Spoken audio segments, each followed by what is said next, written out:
Grab a cup of tea or a glass of wine and tune in for Inspired Conversations with publisher Linda Joy.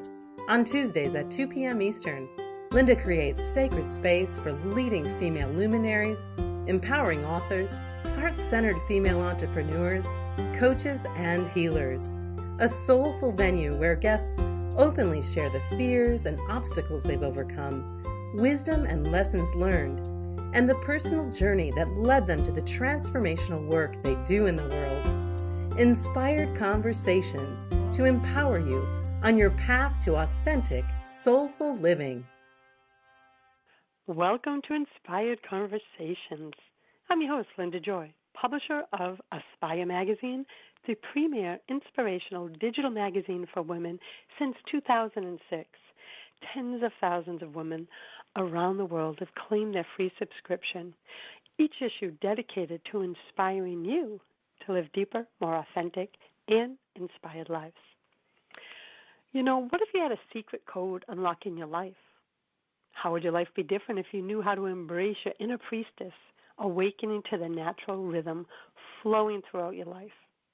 Joining me today is Asha Ramakrishna, the #1 best-selling author of the book, The Priestess Code, Awakening the Modern Woman, where feminine principles are revealed for a more organic and harmonious approach to life.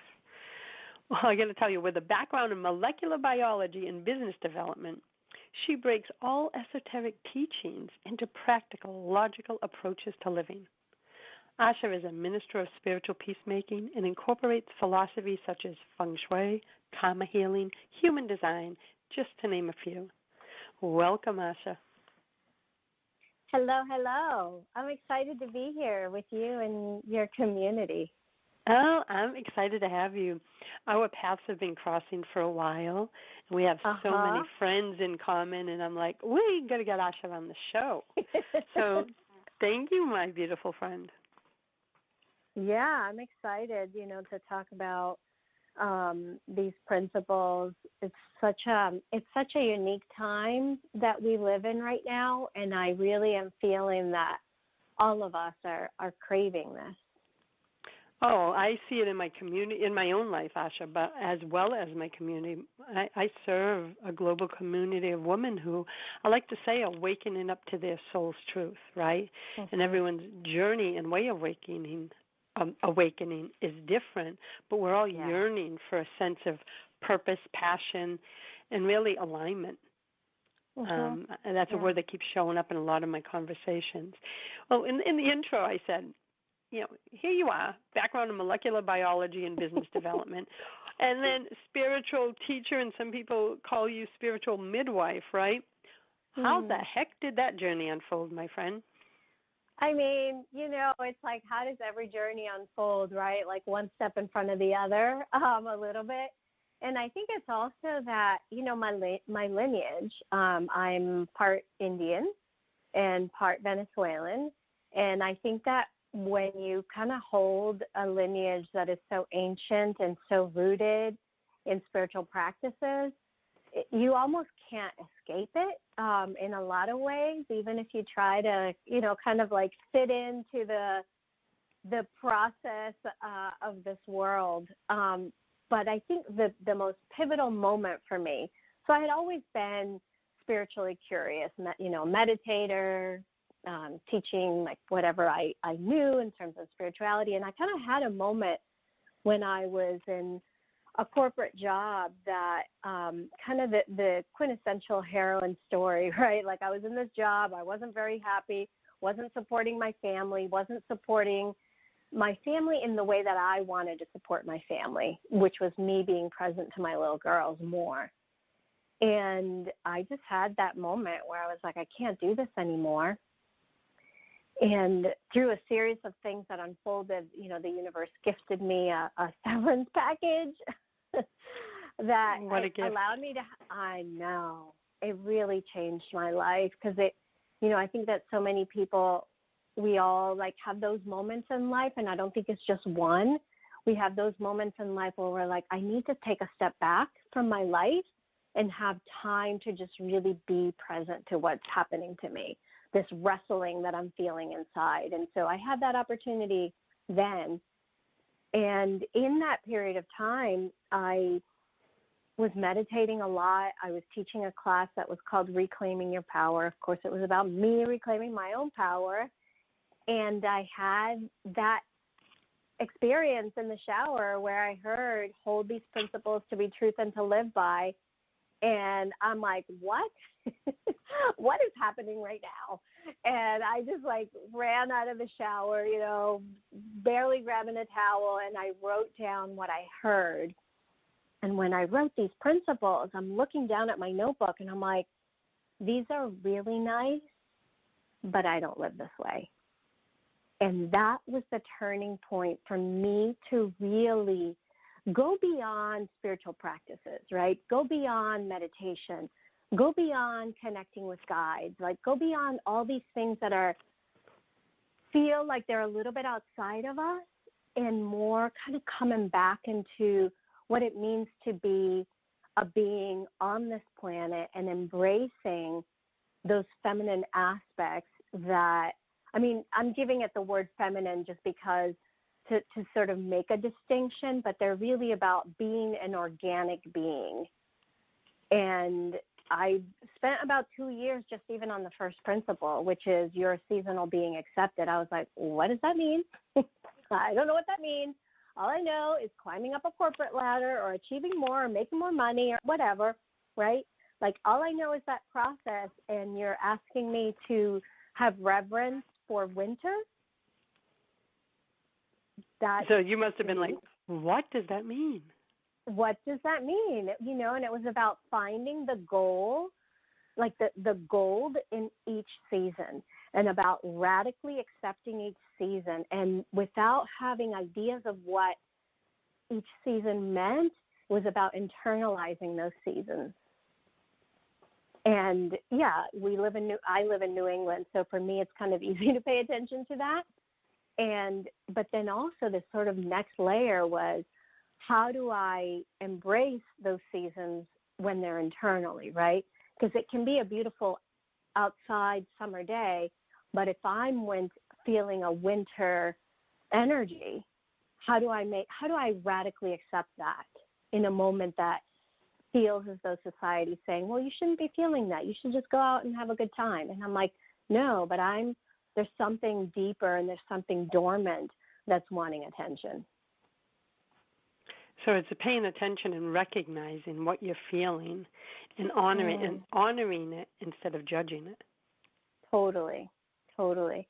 And I think that lately where I've taken it a step beyond that is about having ceremony with what is, and not always knowing what it is, right? It's like when you have that wrestling, and I keep coming back to this wrestling thing because I think we all have it. Like, I think there isn't a place where, I don't know, most of us don't come to like, I'm in nirvana and I'm in bliss. Like, we're still human, and we're still needing each of us to evolve, no matter how much spiritual knowledge you have, no matter how wise you are, no matter how much you are a teacher to everyone else.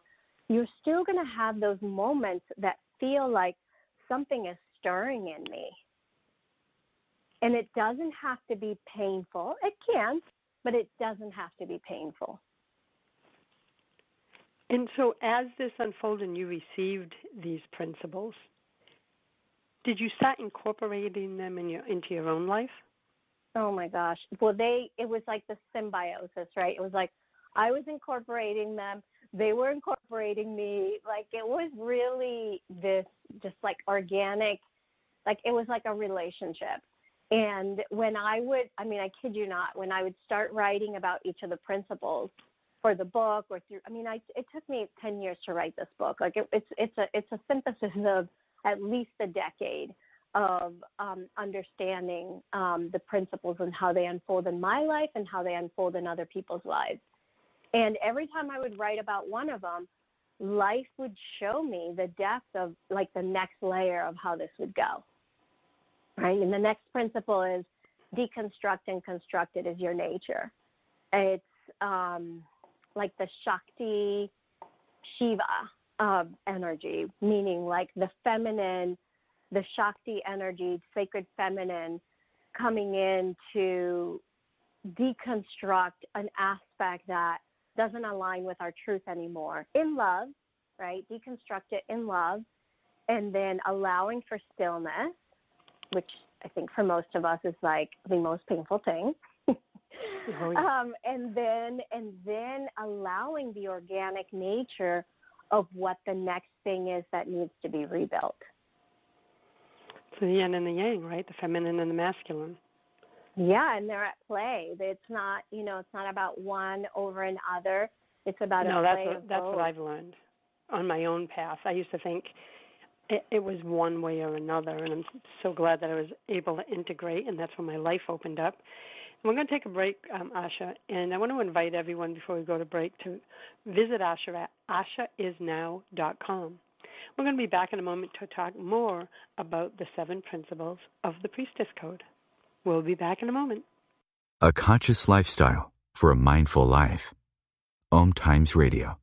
IOM FM. Are you being called to step into your truth and embrace your divinity?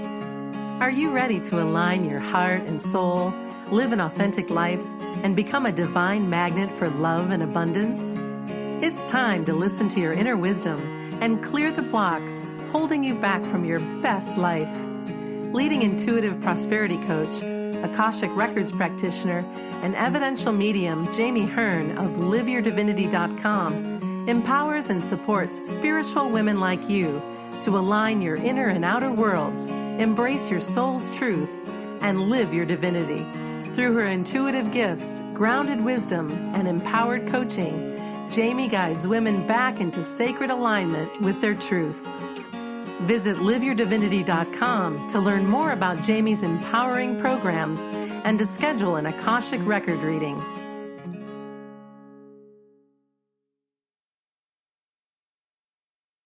Are you trying to get from point A to point B and need a little advice? Connect with the counselors at OMTimes Advisors. Whether you're looking for a life coach or a spiritual intuitive, the advisors participating at advisors.omtimes.com were carefully chosen based on their gifts, skills, and professionalism. OMTimes Advisors, connecting you with the best advisors in the business. Do you have time to read that inspiring book or that blog post you've been meaning to get to? In your busy world, how do you improve yourself and keep your life going? I'm Lisa Kay, and my Between Heaven and Earth radio show can transform your life just by listening. Be uplifted with inspiring topics, positive stories, and ideas that really work. Between Heaven and Earth Radio is conscious living for your soul, every Wednesday at 4 p.m. Eastern Time. Hey, America, we need to have a little talk. We've got more food than we know what to do with in this country, yet 17 million kids in America are struggling with hunger. Makes no sense. Luckily, the Feeding America nationwide network of food banks has volunteers gathering excess food and getting it to hungry kids. They're kind of like food angels. Hey, become a food angel yourself by supporting Feeding America in your local food bank at feedingamerica.org. We can't do it without your help. Brought to you by Feeding America and the Ad Council.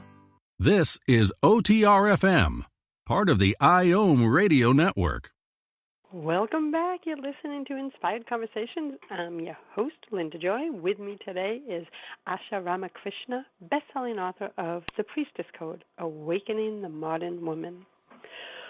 So construct and deconstruct was principle number 2 that you talked about, and that one really resonates because for myself, I remember going through the stage. I started my first business in 92, and I was 14-hour days, 5 iced coffees a day, drive, but all fed from the wrong energy, the need to be loved and accepted if I could prove my success, because I was a former welfare mom who turned a life around. But I know, looking back, I see, was I in masculine energy, driven, right? Yeah. No time for space, no time for me. Right? And then I went through the integration of I need to find balance. Then I swung too far in the feminine 10, 15 years ago, right? And then the integration. Is that part of everyone's journey? And let me clarify. Some may start too much in the feminine. Mine just happened. I was so much in the masculine I was out of balance. There's nothing wrong with being in the masculine, but I was personally out of balance. I think, like, to answer that question, for me, I'm so connected to the collective, so I pay a lot of attention of what's happening at the collective level, right? And so when we look at that, we see that there's an imbalance. We see that, the feminine is rising, and it's, like, really demanding that it be recognized and that it be heard and that it be revered for what it is. And that's a process. And it's not always pretty to be in the deconstruct, right, depending on what level of consciousness you have, right?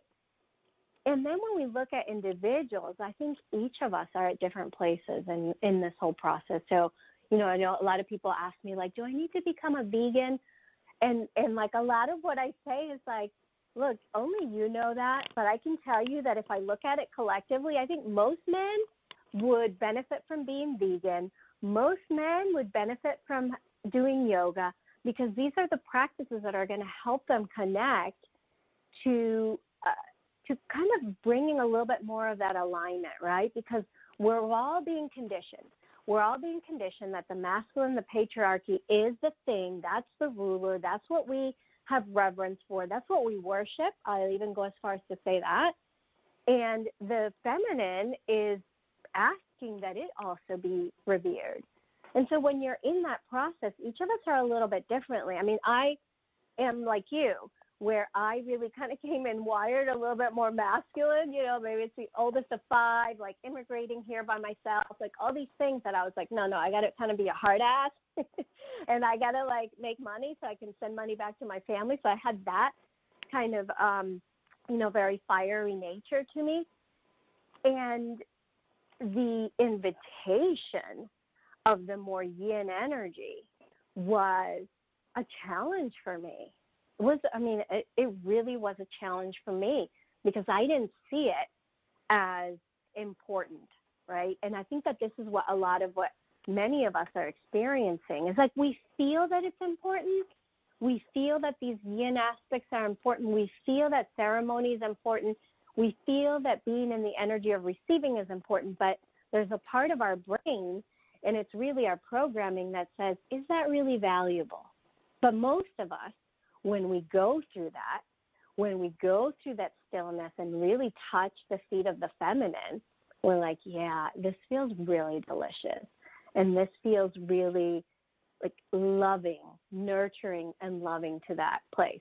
And I don't want to say that, being feminine is about all these soft qualities, because, when you look at Hindu goddess archetypes, you see that that's not true, right? You see like the Kali energy that is all about love, but she's about also disintegrating and deconstructing everything that doesn't truly align to your most beloved state of being.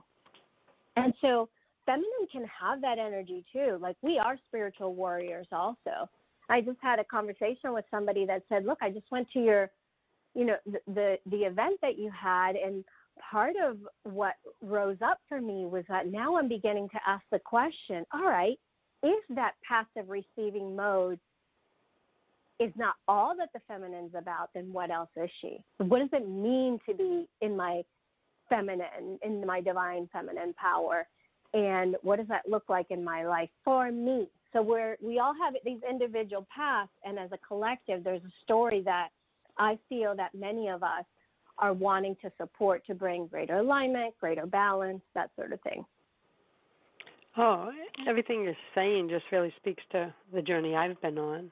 One of the things, too, for me, and I'm curious if for you, because our paths were similar at the beginning, where I was a lot into the masculine energy, more from a safety perspective. Like I controlled everything, you know what I mean, down to what I ate and everything. Learning to trust and let go, which I've come to believe is feminine energy. It wasn't until I could heal the wound related to that and learn to trust and let go and, have faith in something bigger than myself. That's when my healing begun. Is that what you find, that a lot of us in the fear-based energies or in the collective energy, learning to trust is a core thing that we have to heal? That is one of them for sure. And one of the pieces that I've been talking a lot lately is healing that trust within sisterhood. I really feel, right. I have an audience of 40,000 women, and it's a conversation. You know how I believe. Let's support each other. My business model is feminine collaboration. I only play partner, support women who show up fully in their partnerships to support and love up others. So the wound that you just spoke about, it's there. It's there. Yeah. Women have been hurt by other women in competition Yeah, it's a real thing. It's a real thing, and some of us are like, well, like I have such a great time when there's evolved sisters, and it's nice, and it's a true sisterhood, and also I kind of have this past, whether it's this lifetime, other lifetime, or a lineage, right, of sisters haven't been separated. And that's one of the principles, too. Connect to a sisterhood. It will strengthen you. And that was the one that I was like, please don't make me work on this. That's so cute. Don't. Like, okay, give me 6 principles. Let's leave this one off. That's cute. This has been my greatest, most beloved teacher, because it's really asked me to be discerning about who is a sister, inner circle sister. It's also taught me how to have compassion for those who are not as aware of the ways in which they have been colonized. It's also allowed me to look at a model of how do we begin this healing.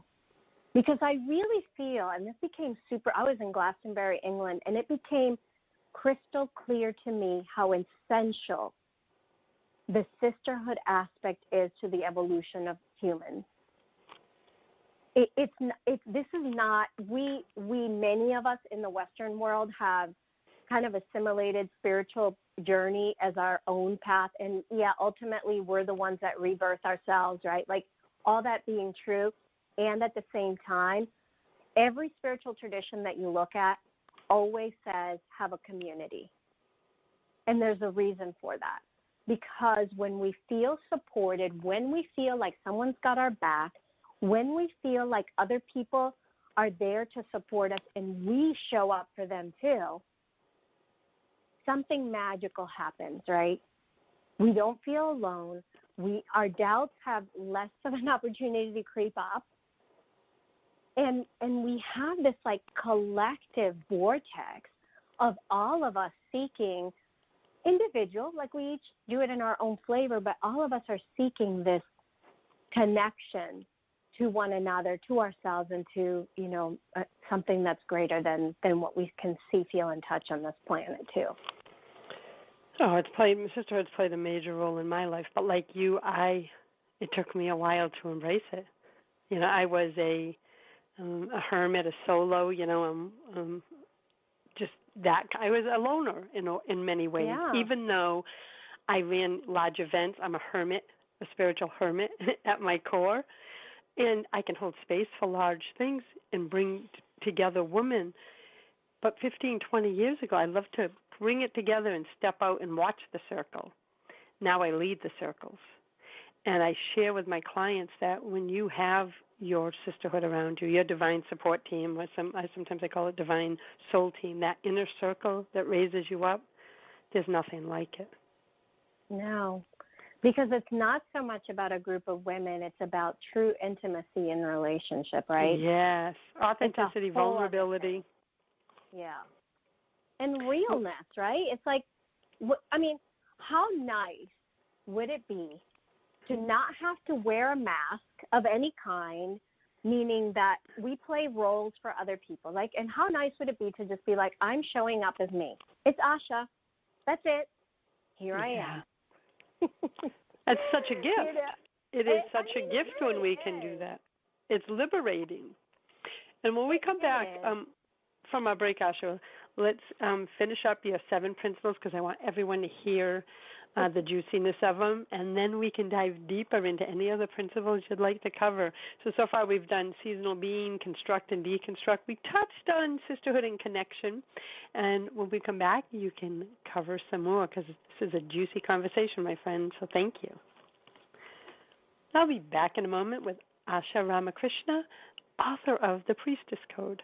You can learn more at ashaisnow.com. We'll be right back. Free your mind. Expand your soul. OMTimes Radio. IOM FM. Do you feel overwhelmed and unsure about what steps to take to find peace, joy, and purpose in your life? Chris Groth is a spiritual mentor, energy healer, and best-selling author of the novel Soliloquy, a novel of healing, soul connection, and passion, and co-author of several best-selling books. Chris is passionate about helping women connect more deeply to their own truth, to promote healing, and restore balance to the body, heart, mind, and soul, so they can live a soul-connected life. Chris serves clients around the world through spiritual mentoring sessions, energy healings, and powerful custom-guided sound healing meditations that bring in the energy of crystal singing bowls. If you're ready to heal your heart, nurture your soul, and illuminate your path, schedule a complimentary virtual session with Chris today at chrisgrowth.com. That's Chris with a K and GROTH.com. OMTimes Magazine is one of the leading online content providers of positivity, wellness, and personal empowerment. A philanthropic organization, their net proceeds are funneled to support worldwide charity initiatives via Humanity Healing International. Through their commitment to creating community and providing conscious content, they aspire to uplift humanity on a global scale. OMTimes, co-creating a more conscious lifestyle. Hi everyone, this is Shay Parker, the host of Best of the Best, which airs live right here on IOM Radio every Tuesday night at 8 p.m. Eastern and 5 p.m. Pacific. I'm super excited to bring you expert guest hosts, spiritual discussions, free psychic readings, and so much more. I can promise that you will not want to miss this one-of-a-kind, fun, yet touching, down-to-earth show. Join us every Tuesday night at 8 p.m. Eastern, 9 p.m. Pacific on OTR-FM. This is Shay Parker, and I can't wait to see you there. The number one reason girls drop out of school in sub-Saharan Africa is lack of access to feminine hygiene products. The Pads for Schoolgirls Project, an outreach of Humanity Healing International, is changing this paradigm by setting up sewing programs at schools, teaching girls a vocational skill, while producing the reusable pads that help keep them attending classes. The girls pay it forward by making and giving pad kits to other girls in need. To learn more, visit humanityhealing.org. Humanity Healing is where your heart is. A conscious lifestyle for a mindful life. OMTimes Radio. IOM FM. You're listening to Inspired Conversations. Welcome back. I'm your host, Linda Joy, and with me today is Asha Ramakrishna. Oh, my beautiful friend, I love that whole conversation about sisterhood. It's made such a difference in my life. So the 7 principles that you share in your book, The Priestess Code, I forgot to ask, as before you started sharing them with us, are they linear or do you have to follow them in order, or are they kind of like fluid and you find yourself, working through them depending where you are on the journey? I think it's both, right? I think that there is magic in going through the sequence as they came through. And I also think that, hey, you know what? Like wherever you are, that's awesome.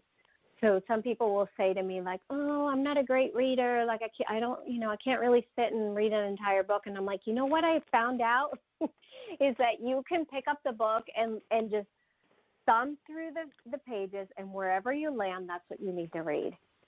Because each chapter is so short, and so whatever is medicine you need to receive that day, just take it in. And so sometimes you're right. People come in and they resonate with the sisterhood one, and they're like, that's where I want to go. I'm like, by all means, like go wherever your heart calls you to go. And I love that idea of flipping through the pages. I do that with a lot of spiritual books. What message do I most need to hear today? And love it. Yeah, I just sometimes done for many years, so that one really resonated with me. So what would the third principle be? So the third principle is you are here to be the highest form of who you are, nothing else. Love that. This is so much about taking 100% accountability and responsibility for your own frequency, for how you show up in your space, in your body, in your family, in your work. This is about, like, even though achieving things is a beautiful attribute, what this principle is really calling us is to really focus on the being. Who are you at that being vibrational place? And it's kind of a place of being in presence. Like when you're in full on, head to toe in presence of your own energy, like you can pretty much heal everything. Like you can pretty much begin to move whatever it is that is needing to be moved. When you're not engaging the mind, when you're not engaging, the beautiful masculine attributes, but right now in that place of highest vibration, you become an energetic being and you take responsibility for that.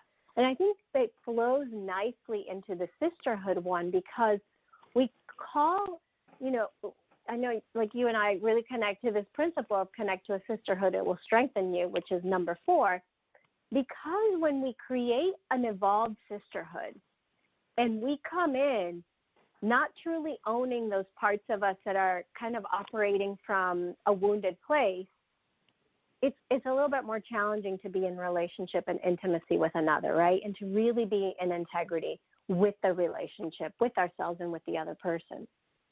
But when we are devoted to working on ourselves, and it doesn't have to be like, oh, what other blocks do I have that I need to tease out? It doesn't have to be that. It's just really about taking ownership of how we show up in every space. And then when we have that kind of intent in our heart, it allows for that sisterhood piece to have space to be something different than what it's been. Make sense? Yeah, and it shifts the energy of the container that we're stepping in within that sisterhood. And actually gives others permission to step into your container, right? It's like They feel safe. They feel safe and heard because you're holding that energy. It was such an interesting byproduct of, I've been running retreats for a long time, and I would always be, because I'm a goal-oriented person, so I would always be like, okay, these are the objectives. This is what you're going to get from it. And then at the end of it, I'd be like, so did you get what you needed? Yeah, and I feel so connected to this group of women. And it's this, thing that we don't always value. I've been having these conversations, too, of, we don't always value feminine principles, right? Okay, maybe we value a nurturing mother, but are we willing to put a super nurturing woman on retainer in our business? And then other, right? And then other feminine attributes, when we come in and very Kali or Durga-like and say, that's not okay. You cannot treat another person like that. We don't value that, right? We have a name for that. It's all these things that as a feminine has the force that the feminine has are things that we just don't value in our society. And isn't that sad?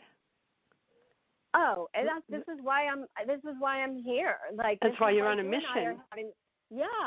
Because enough of that, right? And it honestly, I can say my frankness is that this isn't about something outside of me.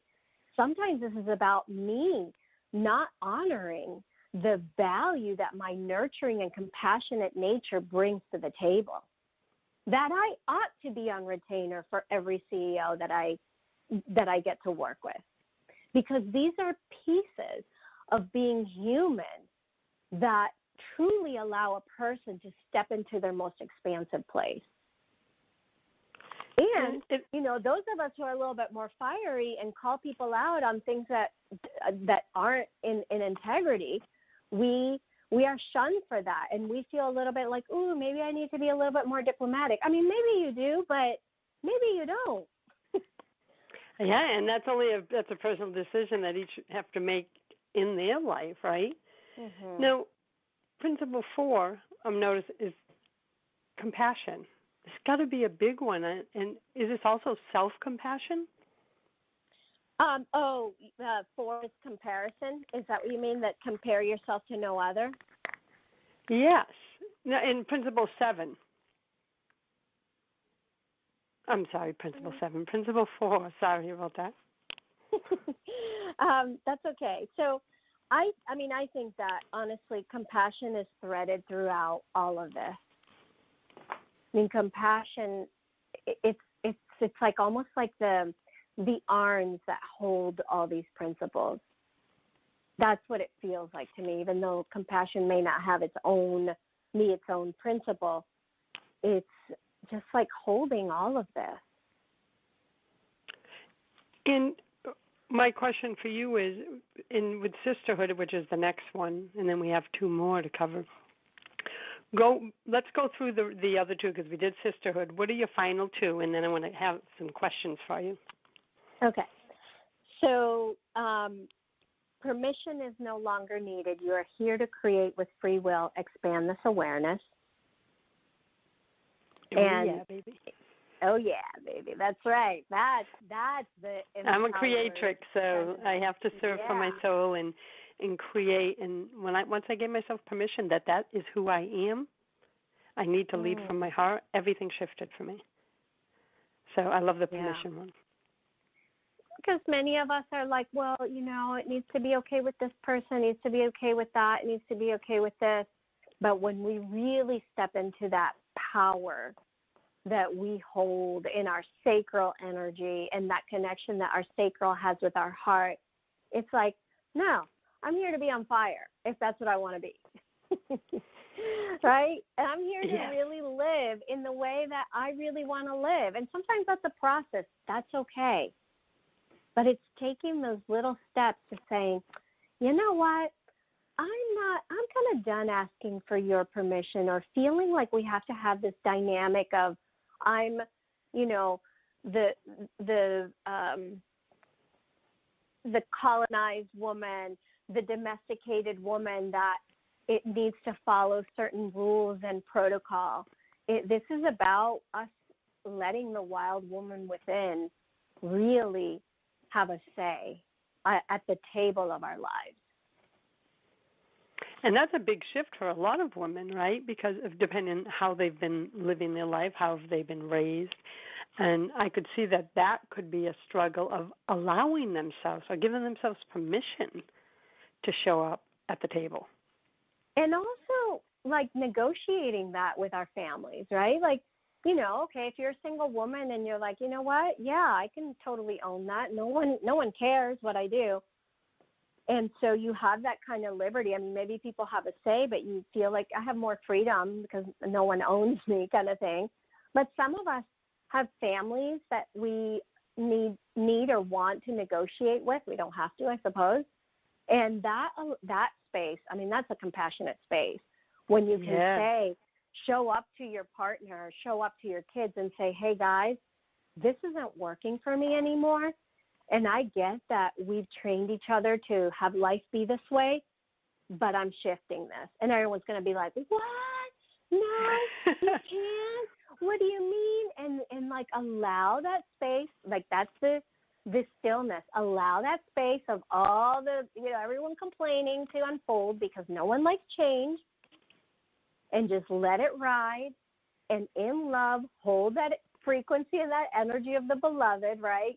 Keep holding the energy of love and allow and trust that everyone will come back to the conversation a second time when everyone's dealt with their, temper tantrum and that you'll be supported in it. And if not, you have choices to make, right?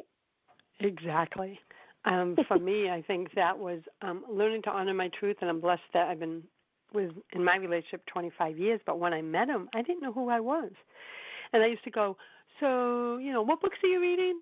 What denomination are you? And he's like, don't become who I am. Become who you are. I see the wings, waiting to bloom, and I'm like, no, tell me, because that was my wound, right? And then now he's like, I've been with so many women in the last 25 years just with you, but he encourages me, right? And that's what we're talking about is be who you are despite those outside relationships, because really that's what we are here to be, is authentic, vulnerable, and in our full power. And I'm blessed that I have someone that has supported my spiritual journey and unfolding without bringing his ego and feeling threatened, which I know I've had a lot of conversations with women. That's tough in some relationships. It is, and I think a lot of our men are changing and they are shifting, and that's why I mentioned the things of like, look, there are some practices that may not be adequate for women who are wanting to hold and be in their power, but I think they are adequate for men who are needing to quiet that aggressive masculine that they've kind of been taught to be, right? And so really those are insecurities. Like the person who doesn't support somebody in their own unfoldment they're feeling a little afraid. They're feeling a little insecure, a little like, ooh, yeah, this person's powerful. I'm a little afraid of that. And it all could be totally unconscious. And sometimes I do feel that as women, we do become the spiritual leaders in our relationships. Even though, like, you hear of biblical texts talking about it being the opposite, I really don't think that's the truth. I really think that today it is woman who's leading at that spiritual level. Oh, I so believe that. We're going to talk about it after our next break, because I believe women are the nurturers of the next generation. And when we show up in our power, the ripple effect in our families, with our spouses, as well as our children, is powerful. And I'll be back in a moment with Asha Ramakrishna. You can learn more at ashaisnow.com. A conscious lifestyle for a mindful life. OMTimes Radio. IOM FM. Inspiration for a woman's soul. Aspire Magazine, inspiring and supporting women on the path of self-discovery. Claim your free digital subscription today, which includes access to thousands of dollars of personal development bonus gifts from Team Inspiration partners. Claim your Aspire Magazine subscription today at subscribetoaspire.com. Are you trying to get from point A to point B and need a little advice? Connect with the counselors at OMTimes Advisors. Whether you're looking for a life coach or a spiritual intuitive, the advisors participating at advisors.omtimes.com were carefully chosen based on their gifts, skills, and professionalism. OMTimes Advisors, connecting you with the best advisors in the business. This is Terry Van Horn, and I want to invite you to join me for my weekly radio show, Hailing Light, on OMTimes Radio, every Wednesday at 6 p.m. Eastern Standard Time. On Hailing Light, we want to bring love, light, and blessings into your world. You can find out more about us at www.healinglightonline.com. Blessings. Me, a cat moving in with a new human. It took a little getting used to. She has these weird games she likes to play, like this giant feather. She sticks it in my face. I swat it away. She sticks it in my face. I swat it away. It's almost like she thinks I enjoy it. But seeing how much fun she gets out of it, well, I guess it makes it all worth it. Humans. A person is the best thing to happen to a shelter pet. Be that person. Adopt. Brought to you by the Ad Council and the ShelterPetProject.org. A conscious lifestyle for a mindful life. OMTimes Radio. IOM FM. Welcome back. You're listening to Inspired Conversations. Asha, what you just said about, women being the spiritual leaders, I have to tell you, since starting Aspire and getting on 13 years ago and diving even deeper into my own spiritual path, I have found that to be so true. I've watched women who transform from the inside out, embrace their own truth, their own power, and I've watched the ripple effects in the families. It's amazing. And I believe it's a gift to our children when they see the mother in the family, the woman in the family, embracing the truth. And that's whether it's a male child or a female child. The benefit is extraordinary. Have you discovered that in making the own changes in your life as well as the lives of your clients? Well, I mean, I can only, as I notice the people in my life, my clients, my students, it's a real honor. It's a real honor to watch people get to own parts of themselves that they hadn't given themselves permission to be, right? And it's a real honor to, I used to say that there was the Asha effect. Either people would divorce their partner or they would attract a new boyfriend or whatever. And I was like, I cannot market that because people will be so afraid to work with me. But I love it. They found their truth, though. They found their power. Yes. And in my life, the thing that I see, and I'm so I hate using the word proud of my kids, but I feel so elated that my girls truly care about other people and that they are the kind of people that stand up for other people and that they are the kind of people, even though they deal with their own thing, right? They have their own soul journey also. They also know that they deserve great love and that they deserve community and friendships and sisterhood and people who are their friends to really honor who they are.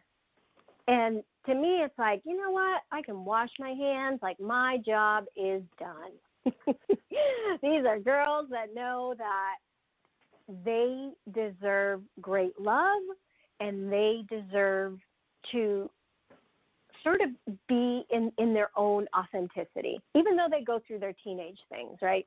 So for me, it's watching that, I do think it has a lot to do with the fire walks that they have seen me walk through.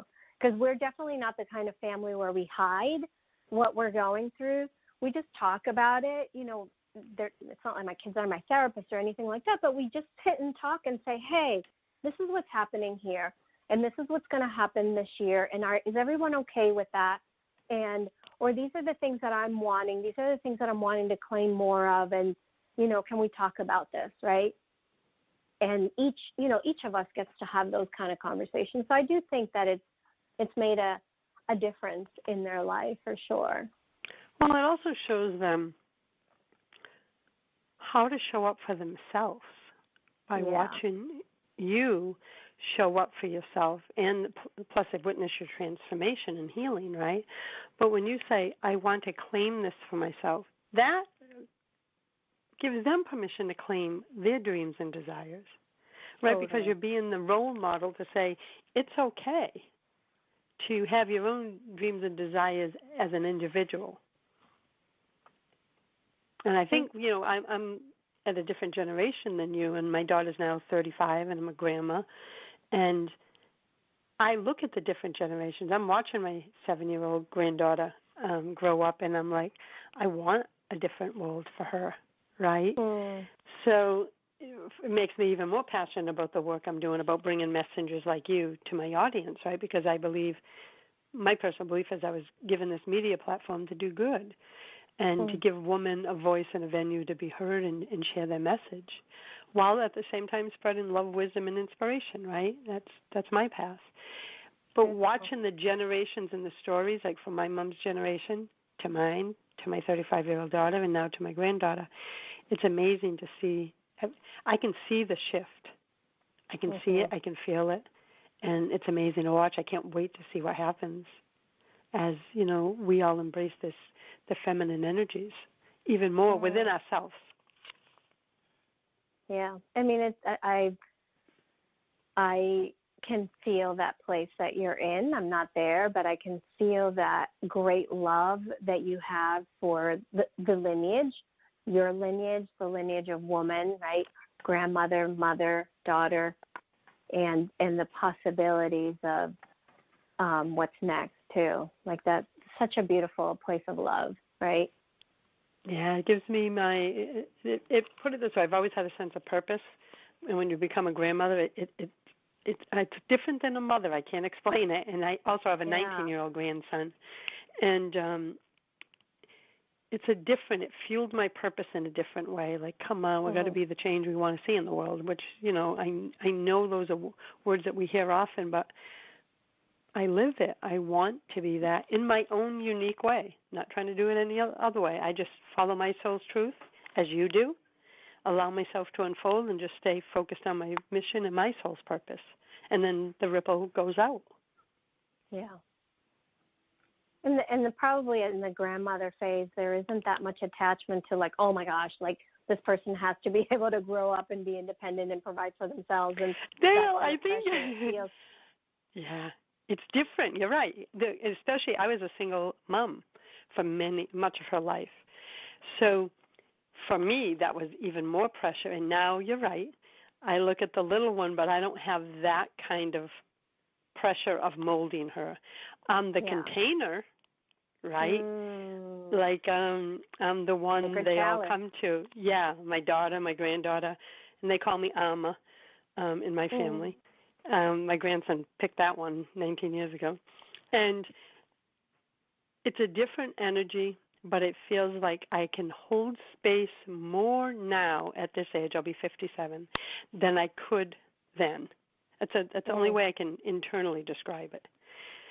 And stay grounded in my truth and not be pulled into whatever may be happening. And that alone is a blessing. Yeah, I can't wait. Oh, yeah, it's a fun time. And in our last few moments, Asha, is there a piece of wisdom more than you've already shared that you'd like to leave our listeners with? Well, I'll leave you with the last principle because it's so beautiful and it talks so much about the trust that you spoke about earlier. It's your needs and soul wants are provided even before you need or want them. Embody this intention. And it's really about trusting that we don't have to chase after anything, that if we can sit in the stillness of knowing that we are fully connected to our soul, everything that we need, want, desire, every step that needs to come into focus for us to take the next step and the next step will arrive when we really live in that intentional place. And this is about abundance. This is about other level abundance, not just money. It's about money and fulfillment, money and connection, money and service to others. It's having it both, but it's also being in that place knowing that it's already yours.